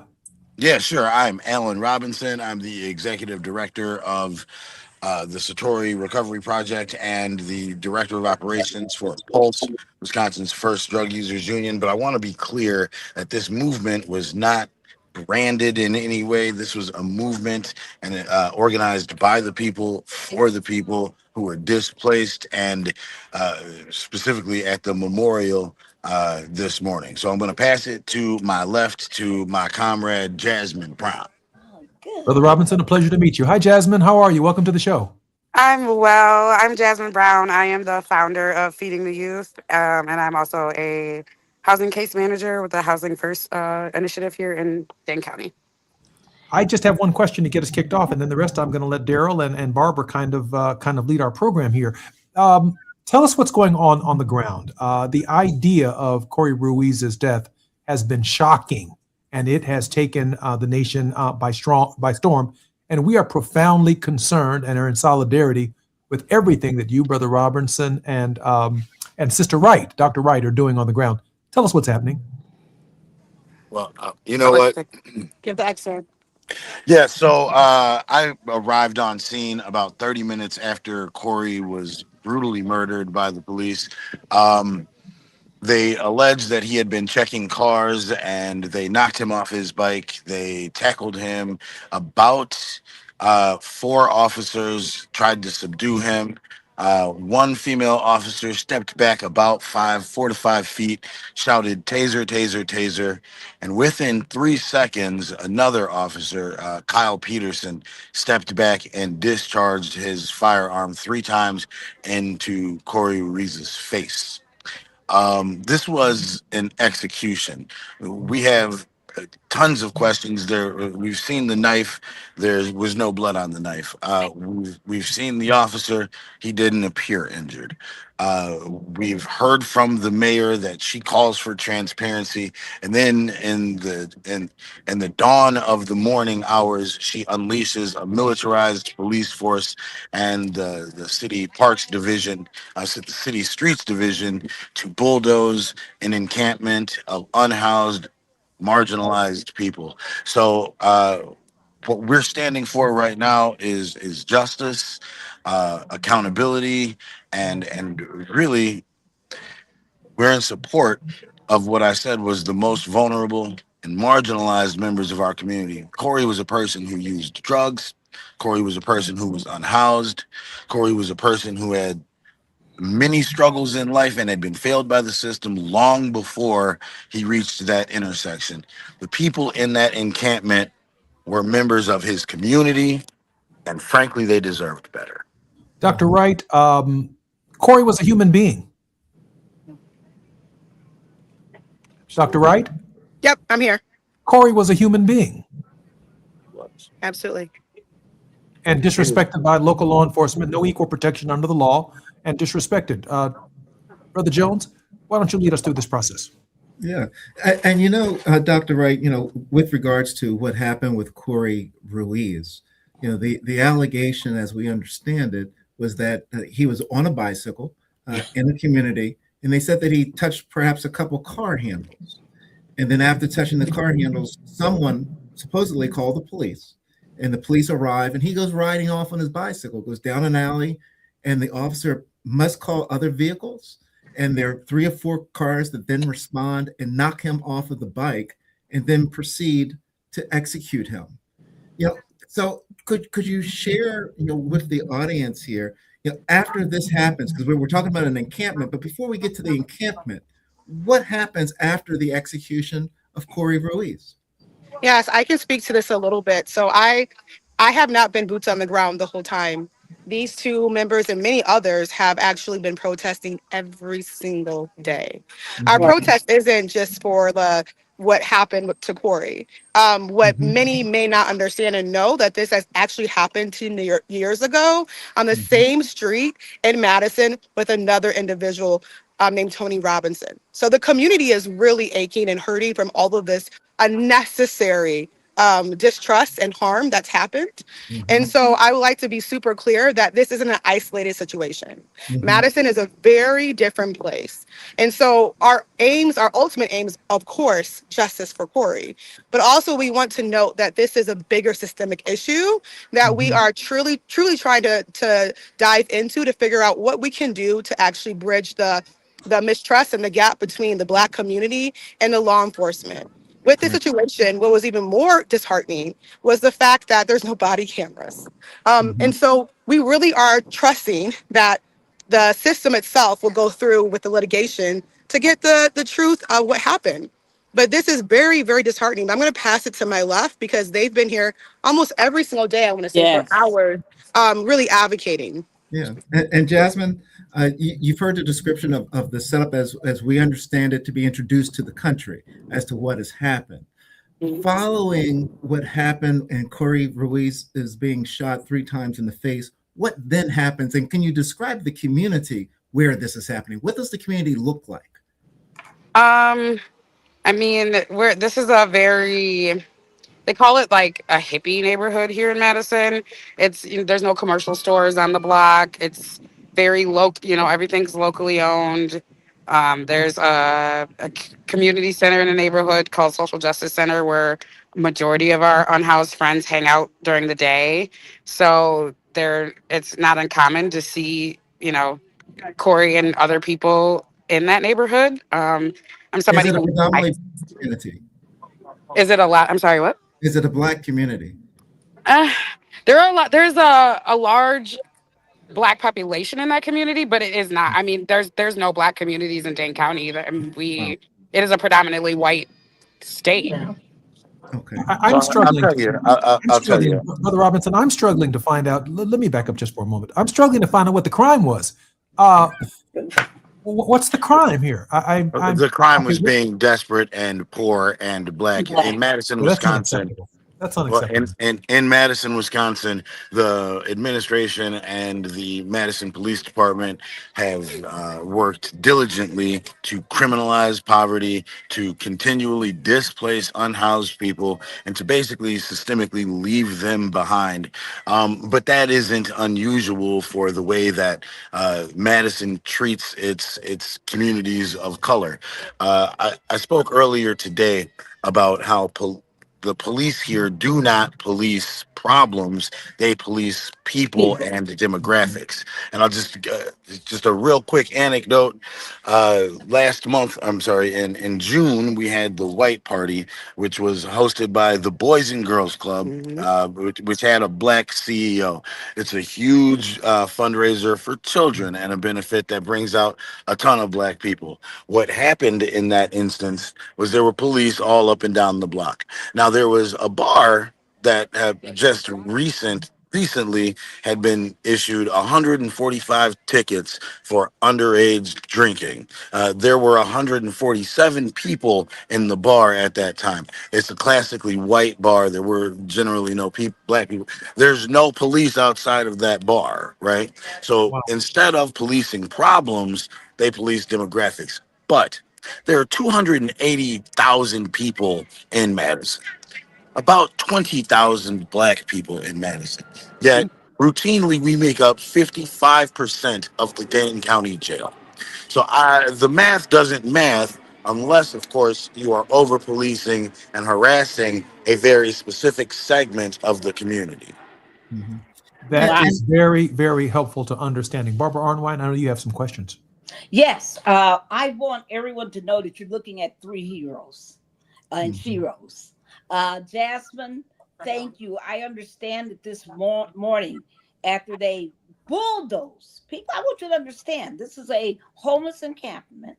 People, they relate to Corey because they are Corey, and they're homeless and they have suffering. So they are proud to be part of the memorial to him, and they are proud to be saying we want justice for him. But the mayor finds this quote disturbing. So she orders the bulldozing of this encampment. What did you find when you arrived there this morning? I mean, things were in disarray. People were manic. People were scared. There was bulldozers, cops everywhere. I myself was only on the ground briefly, and then I headed straight to the jail to bail out 11 people. 11. So they arrested 11 people? We actually, 21 in total were bailed out. Myself bailed out 11 people, and then we had a couple other organizations that helped us bail out the rest. Wow. We actually need some assistance in that area right now because I literally just got the update that Williamson Street has been closed down by the police again, and they are arresting people as we speak. Literally right now. just before I got here, the police assaulted Aramika Glass, the independent police monitor. No. They gave her. She has a deep cut on her hand. It was a couple of officers who she is currently has open investigations against. So they knew her. She was down there, and she asked someone who was trying. She asked a cop who was trying to arrest somebody who was on the sidewalk for their badge number, and then a few cops then attacked her. Now, I'm sorry, you're hearing a lot of background noise right now Okay, we because we are understand. currently at the where we had everything replaced at another park just a few miles, about a mile away. They they displaced they tried to take the memorial. I wouldn't let them take that. Displaced 54 homeless. They displaced 54 homeless people this morning. They violently arrested. I will tell you that what started as a peaceful protest, what was never visited by our mayor, where there were people gathering to mourn and grieve, was replaced suddenly and abruptly by a very militarized and violent police force. Brother Robinson, I got to take a break right here. But listen, when we come forward, I do want to hear what the elected officials, the congressmen, the senators, and others are saying or doing about this. I'm Jesse Jackson Jr., listening to On the Grind with Barbara Arnwine. More on KBLA Talk 1580 when we come forward.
our loyal listeners to participate in the most engaging relationship discussions you'll hear anywhere. So make it a point to rendezvous with me, Zoe Williams, the voice of reason, Monday through Friday, 7 to 9 p.m. Pacific Standard Time. Trust me, your relationships will never be the same.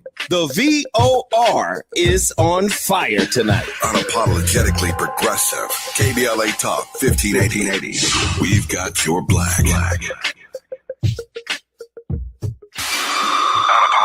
progressive. You're listening to KBLA Talk 1580. We don't tell you what to think, just what to think about. KBLA Talk 1580. We've got a lot to talk about.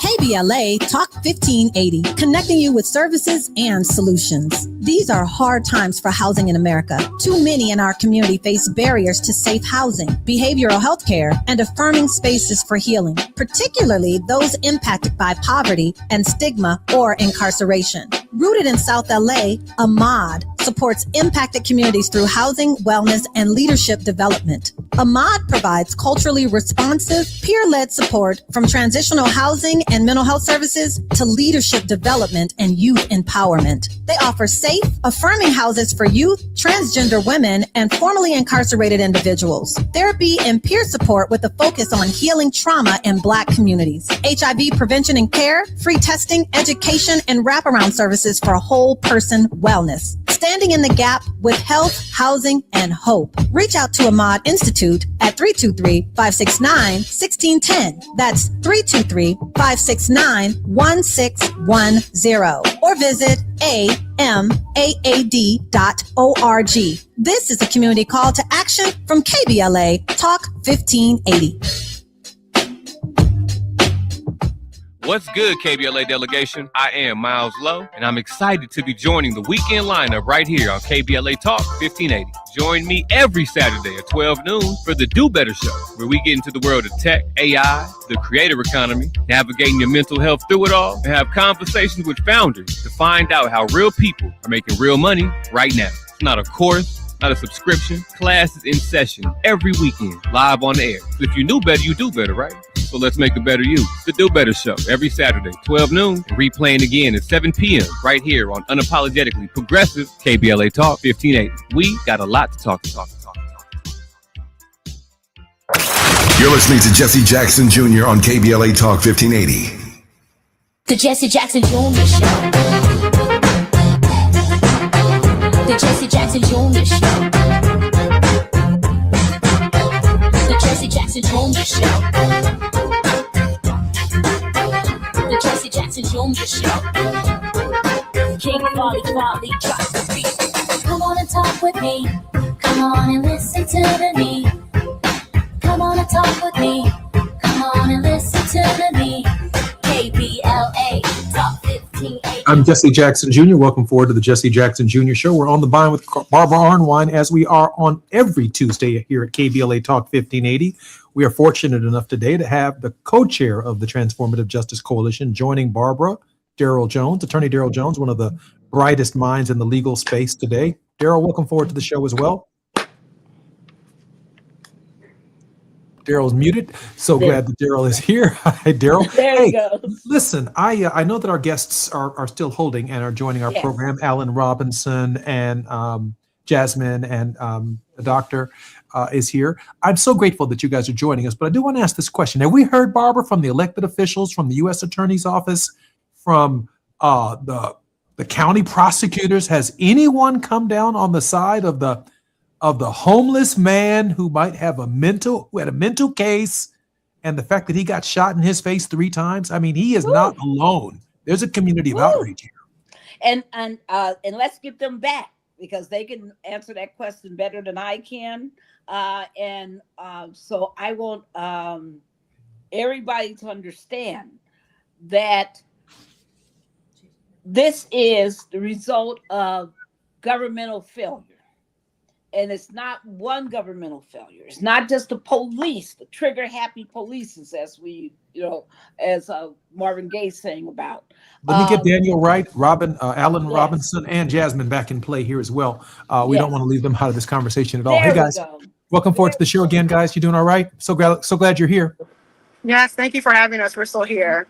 Just Have you heard you from know, U.S. Jasmine attorneys? had to take off, but she sends her love and her thanks. I appreciate it. Well, Have you heard listen. from the U.S. Attorney's Office? Have you heard from the politicians, the senators, the congressmen? Is anybody saying anything about the homeless man who was shot in the face 3 times? I will tell you this. I was down there nearly every day that we had the encampment, and the mayor never once showed her face. The district attorney never came out to mourn and grieve with the people. The chief of police never came. The county sheriff never came. Nobody came out, right? I don't know whether it's because the last time the mayor came to a protest in the streets, people yelled at her. She recently made a statement saying that she stood with the people and the protesters for George Floyd. And then she made a video in secret and sent it to the police saying that she stood with them and their job was so hard. So the double speak and the rhetoric that came from her in the past week was what we would generally hear from a performative progressive who is really trying to find consensus with bigots, fascists, and those on the right.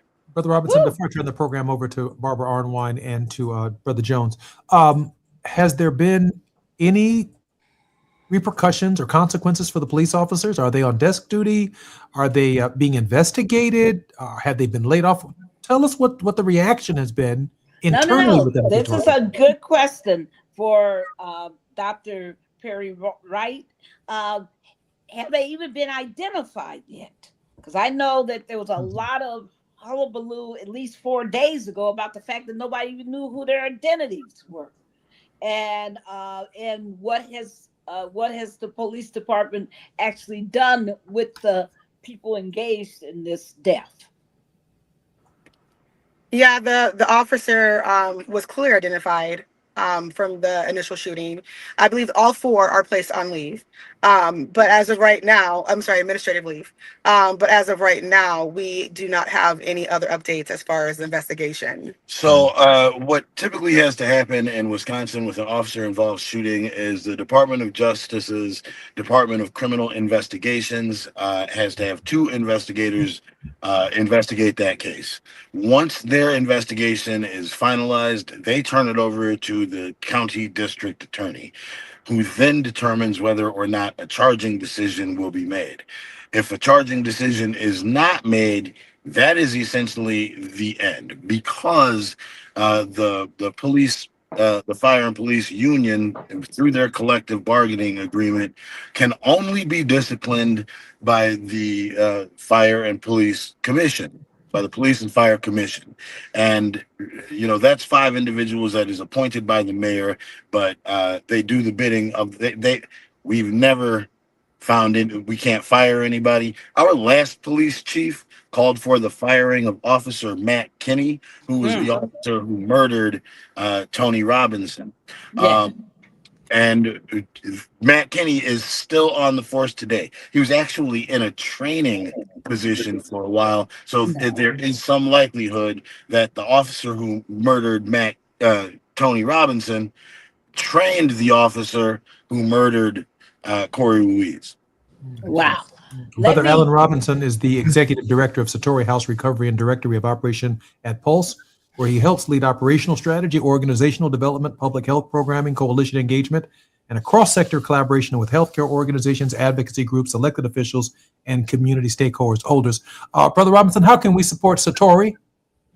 You can support Satori through a GoFundMe that we've established for supporting the folks over at the Corey Ruiz Memorial Fund. All of those donations will go directly to the folks that are negatively impacted by this removal and that are currently displaced. We aren't going to use any of those funds for operation. We're going to use those in conjunction with Jasmine, who has been on the ground, right along with me from day one. As I've written in Madison 365, a local cultural publication here, that this movement doesn't belong to an organization. It belongs to the people. And what we really go ahead. Yes. What is the name of the fund? How do people make a contribution? Sure. I just dropped the GoFundMe in the chat there to you. Yes. Let me see if I can pull it up on my. I need you, brother Robinson, to say it because we're on the radio. It's the Relief for Displaced Residents of Corey Ruiz Memorial. It's the Relief for Displaced Residents of Corey Ruiz Memorial. Okay, fantastic. We want to support your organization. We want as many people to hear about this organization. Brother Jones, ever seen a case like this before? So, unfortunately, we see too many of these cases that are in existence. One of the interesting things, and I've got to ask you this question, Brother Allen, is that, in Madison right now, the mayor there, Satya Rose Conway, the progressive, as you've called her, she's up for re-election. Is that correct? She is up for re-election.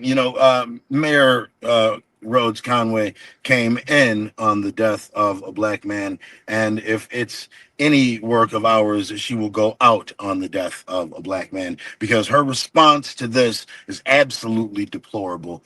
We were given no warning that these folks were going to have their belongings and possessions moved or bulldozed. We were given at 5 a.m. a pre-dawn raid with bulldozers, with a streets division that showed little regard for the lives of the people that were in the tents that they were attempting to bulldoze. This was one of the most egregious I want to be certain we got exercises. that right, brother. I want to be certain we got that right. Bulldozers are knocking over tents, and the tents have people inside of them. Yes. And this I is got a call. That's inhumane. I got a call at 5 a.m. From one of my comrades who was doing the night shift, and there was terror in their voice.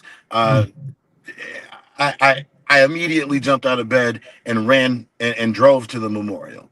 I'm Jesse Jackson Jr. Brother Robinson, give us a moment, please, for pausing for our station identification. I'm Jesse Jackson Jr. More on KBLA Talk 1580 when we come forward. More with Brother Allen Robinson when we come forward.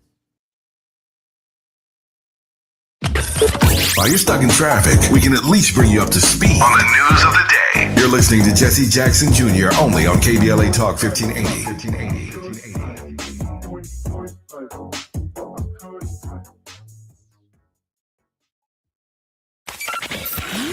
Just in case you missed our Procrastination Crenshaw Town Hall. Been dealing with the lies of Crenshaw Destination. I live on this street. I remember the first day I came and there was no parking. And they said it'd be 6 months just to fix the wall. They started putting the big boulders down, and my life has changed ever since then. My kids haven't had graduation parties. They haven't had birthdays. My car's been in the shop multiple times. All my tires have been replaced multiple times. Each one, I spent $1,000 on my front lawn for the 6 months. Keep replacing sprinkler. Now it's just dirt.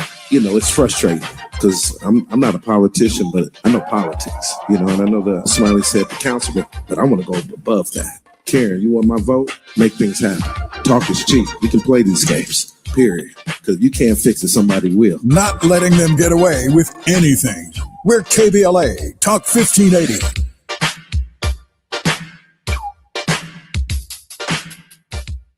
At Charmin, we heard you shouldn't talk about going to the bathroom in public, so we decided to sing about it. Light a candle, pour some wine.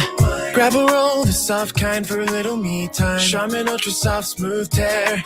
Wavy edges for my rear. So let the softness caress your soul. Just relax, you're on a roll. Let her rip. Charmin Ultra Soft Smooth Tear. Charmin Ultra Soft Smooth Tear has the same softness you love, now with wavy edges that tear better than the leading one-ply brand. Enjoy the go with Charmin. Small businesses are the heart of America. But you don't have to go it alone. As the nation's largest nonprofit resource of expert business mentoring, SCORE has helped millions of entrepreneurs build their businesses for free. Get the connections, education, and guidance you need with SCORE. We're ready to help. Find a mentor today at score.org. KBLA Talk 1580. We've got a lot to talk about.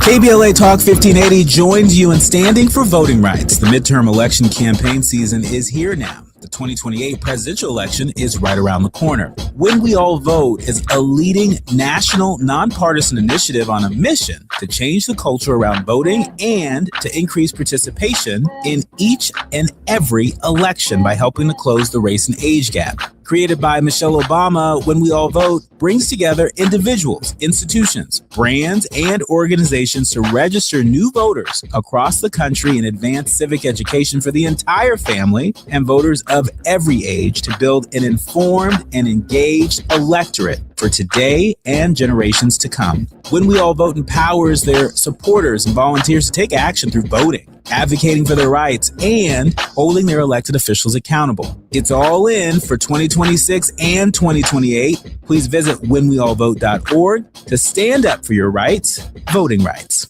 This is a community call to action from KBLA Talk 1580. Roger and Tracy saved over $18,400. Cynthia was recovering from a family tragedy and saved over $10,300. If you are drowning in debt, then call Debt Blue. Debt Blue is a professional debt negotiation firm with over 20 years of experience helping people pay back a fraction of what they owe. Learn how to cut your debt up to half or maybe more. Be debt-free in 24 to 48 months, even with bad credit. With an A+ rating from the BBB, you can rest easy knowing Debt Blue is going to deliver guaranteed debt reduction. Debt Blue offers a success guarantee.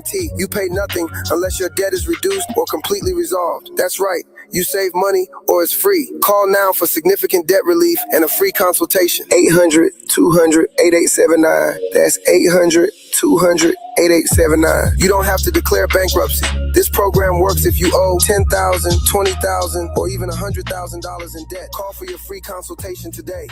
800-200-8879. That's 800-200-8879. Follow the leader. KBLA Talk 1580. Follow the leader. If you're not following KBLA Talk 1580 on all of our socials, then you're missing out. Download our app and find us on Facebook, Twitter, Instagram, YouTube, and on the web at KBLA 1580. That's right. Again, you can find all of our socials at KBLA 1580. We've got a lot to talk about. By the way, if you miss any of our weekday shows in real time, you can always catch up by checking out the podcast of your favorite shows at your leisure. At KBLA Talk 1580, we've got your black. Got your black. Following the leader. Oh my God. Follow the leader. Follow the leader. Follow the leader. Follow the leader. Follow the leader. Now back to more of Jesse Jackson Jr. on KBLA Talk 1580. The Jesse Jackson Jr. Show. The Jesse Jackson Jr. Show. The Jesse Jackson Jr. Show. The Jesse Jackson Jr. Show. King Folly, drop the beat. Come on and talk with me. Come on and listen to the need. Come on and talk with me. Come on and listen to the need. KBLA Talk 1580. Download the app. I'm Jesse Jackson Jr. You're listening to the Jesse Jackson Jr. Show on KBLA Talk 1580. We are on the ground with Barbara Arnwine. Barbara, welcome forward to the show. Welcome forward to the show, Barbara. Yes, it's good to be here. And I also want to welcome the co-chair of the Transformative Justice Coalition, Brother Daryl Jones. Daryl, welcome forward to the show. Thank you. It's great to be here and horrible under these circumstances, but glad to be lifting it up. Yes. And Danielle is with us, as well as Brother Alan Robinson are with us on the ground in Madison, Wisconsin. I can only think in this hour and in this moment, Barbara, that if my father were still with us, he would be right there with Brother Robinson, and he would be right there with Danielle, holding hands, organizing ministers, organizing the community to stop this grave injustice. And so I can tell you right now, Danielle and Brother Robinson, I'm missing my father in this moment, because I know he would be standing for the very justices that you guys are representing in that area and trying to bring as much light to a dark place as he possibly can. Brother Robinson, what else can we do here in the country. You know, and Los aside Angeles. from, first off, I want to thank you for your kind words about your late father. Yes. Frankly, his leadership and your leadership are welcome in this moment. Dr. Wright and I have been able to collaborate productively in order to get things done, as Jasmine Brown has been on the ground doing the Lord's work. We're just really in need of support. Please support the GoFundMe. Please write to, I would tell you to write to our city administration, but frankly, they have gone deaf to our cries for help. So any support that you can muster for the GoFundMe, read my blogs over at Madison 365. If you just search for my name there, they'll come right up. I've written extensively about this whole situation and the lack of leadership, along with what it's like to be Black in Madison, Wisconsin. So check out those readings and follow me on my social media. This Alan Robinson, Facebook.com/this ALANROBINSON. And also the GoFundMe pages. The GoFundMe is in our scroller. So please share the post, share on Facebook, share on all of our social media, and share from coast to coast around the country as you're listening to our show all over this country. I'm sorry, Danielle Wright, Dr. Wright? Yeah, no worries, no worries. I think one last thing that we absolutely need is just support legally. So we are advocating full force to make sure that it's a safe protest. And so unfortunately, a lot of our people are being agitated right now and getting thrown into jail. And so we really do need some legal support. A lot of the local attorneys, they all know each other. They all vouch for each other. And so unfortunately, we do need some legal support from someone coming from the outside in to really support the community as we try to navigate the legalities of this. We want systemic change. No more of this. We are ready for true change. And so that looks like going at the system. And so that's like the biggest ask. I'm going to reach out to my brother Yusef, the CEO and president of the National Rainbow Coalition, Exactly. and to Jeanette Wilson, and see if we can get Yes. a couple of bus loads to come up there and be supportive of you guys in your efforts. That's what and try and raise a lot more awareness. And thank you for the invitation for Thank us you to so come much. in. Brother Jones, we are closing in on the closing in on the close of our show, and I'm going to do something very unusual. I'm going to give, if you don't mind, Barbara, Brother Jones, 2 minutes to close, and then I want a word of hope. If Alan Robinson would be willing to give it to us, I'd sure appreciate that. Brother Jones. Thank you so much, Brother Jesse. You know, one of the things that I want people to be certain to understand from this and take away from what's happening in this Corey Ruiz moment is this: the decision by the police to use and escalate deadly force is something that stems from the mayor. The police chief is appointed by the mayor. And so every decision that then flows through the mayor. And so when we ask and talk about her standing for office, this underscores the importance of elections, being registered and being involved in the community. I cannot give high enough thanks to Brother Allen, as well as to Dr. Wright and Jasmine Brown for being involved in this moment. But we've got to be certain that we feel the pain of the community that's there, and we strike back using the voice and our vote in order to show our displeasure with how the community is being created in this moment. That is what I believe is needed. I encourage everyone to follow, to contribute on the GoFundMe page, but also get involved with Satori, get involved with what's happening and the actions that are happening in Madison, and spread the word about what's happening. Thank you so much, Brother Jesse. Thank you, Brother Jones. Brother Robinson, we have about 2 minutes before we come forward. Your final thoughts. Sure, I want to say that hope has never lived in a tent. It has always lived in people. This morning, the city dismantled a place. They did not dismantle our love for one another, our commitment to justice, or our resolve for care for those who need it most. We've endured loss before, we've endured disappointment before, and every time this community has answered with compassion instead of cruelty, solidarity instead of surrender. Take care of one another today. Check on your neighbors. Share what you have. If you can help, help. If you need help, ask for it. This is not the end of our story. Community is stronger than displacement, and love is stronger than fear. So grateful to have you as our very special guest, Brother Robinson, and obviously Brother Jones. Barbara, about 45 seconds left. This is important work that you'll be undertaking on behalf of the Transformative Justice Coalition, identifying with our brothers and sisters in Madison, Wisconsin. Barbara? And we're going to stay with them too. We're not going to drop this. People today, if you are in Kansas, Michigan, Missouri, Virginia, Washington, this is your primary voting day. This is the 61st anniversary of the Voting Rights Act.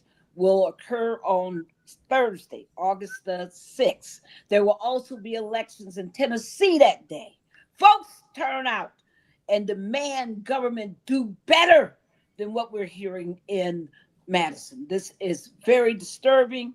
There's no way on earth Daryl and I are going to be quiet. There's no way on earth TJC is going to be quiet. And we look forward to working and joining with RPC and lifting this issue up to the entire civil rights community. Thank you, Barbara.